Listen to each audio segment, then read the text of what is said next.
अगर हम बात करें लैम्बोर्गिनी कंपनी की, जो कि एक Italian super luxury car manufacture company है, उसने भाई साहब इंडिया में ताबड़तोड़ परफॉर्मेंस करी है 2023-24 के अंदर। अगर उसकी पिछले फाइनेंशियल ईयर की डेटा देखा जाए तो लगभग 113 लैम्बोर्गिनी कार सोल्ड कर दी है 2024 के अंदर। हाँ, हालांकि बहुत ही कम नंबर है अपनी जनसंख्या को देखते हुए।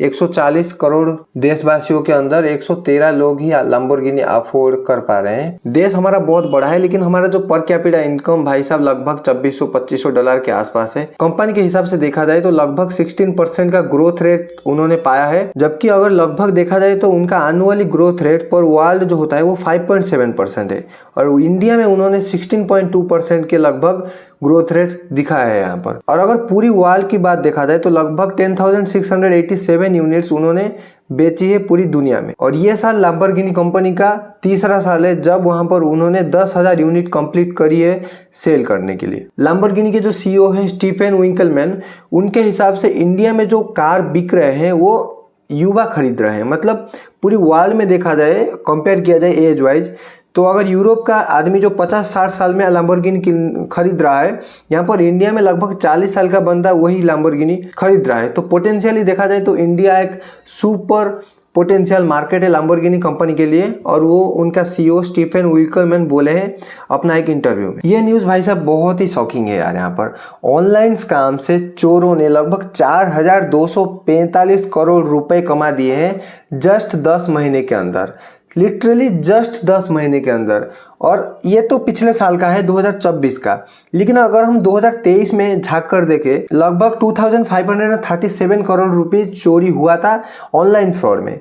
और इस साल में अगर इतना है तो भाई साहब लगभग 67% इंक्रीज हुआ है। और अगर हम केसेस की बात करें नंबर की, तो लगभग जो 2022-23 में हुआ था चोरी, वहाँ पर 2 मिलियन लोग सफ़र हुए थे।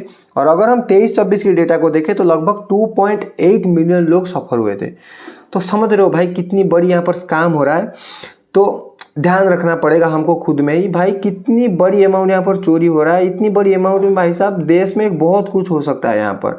अगर इतनी बड़ी अमाउंट, इसरो की बजट लगभग 10,000 है, लगभग 52% पैसा यहाँ पर चोरी हो रहा है जितना इसरो का बजट है। 10,000 करोड़ रुपए इसरो का बजट है यहाँ पर, और यहाँ पर 4,000 लगभग करोड़ का यहाँ पर चोरी ही हो जा रहा है। इतनी अगर इसरो को मिल जाए तो हम कहीं का कहीं पहुंच जाएंगे यार। अगली बड़ी खबर यहाँ पर आ रहा है मणिपुरम फाइनेंस कंपनी के तरफ से, जहाँ पर उन्होंने अनाउंस करी है बेन कंपनी, जो एक US based private equity giant capital company है, वो मणिपुरम फाइनेंस कंपनी का लगभग 18% स्टेक्स लेने वाले हैं। और उसकी वैल्यू लगभग 4,385 करोड़ रुपए उन्होंने डिसाइड करी है यहाँ पर। और यहाँ पर लगभग 236 रुपीज़ पर शेयर यहाँ पर उन्होंने डिसाइड करी है। और यहाँ पर 30 रुपीज़ का प्रीमियम और 6 मंथ का एवरेज ट्रेडिंग प्राइस लेकर वो चल रहे हैं। और अगर हम यहाँ पर नोटिस करें कि मणिपुरम फाइनेंस में कौन सा हिस्सा कितने कितने लोगों के पास है, यहाँ पर as per the data of December 31, 2024 लगभग प्रमोटर के पास जो है वो 35.3% लगभग स्टेक है।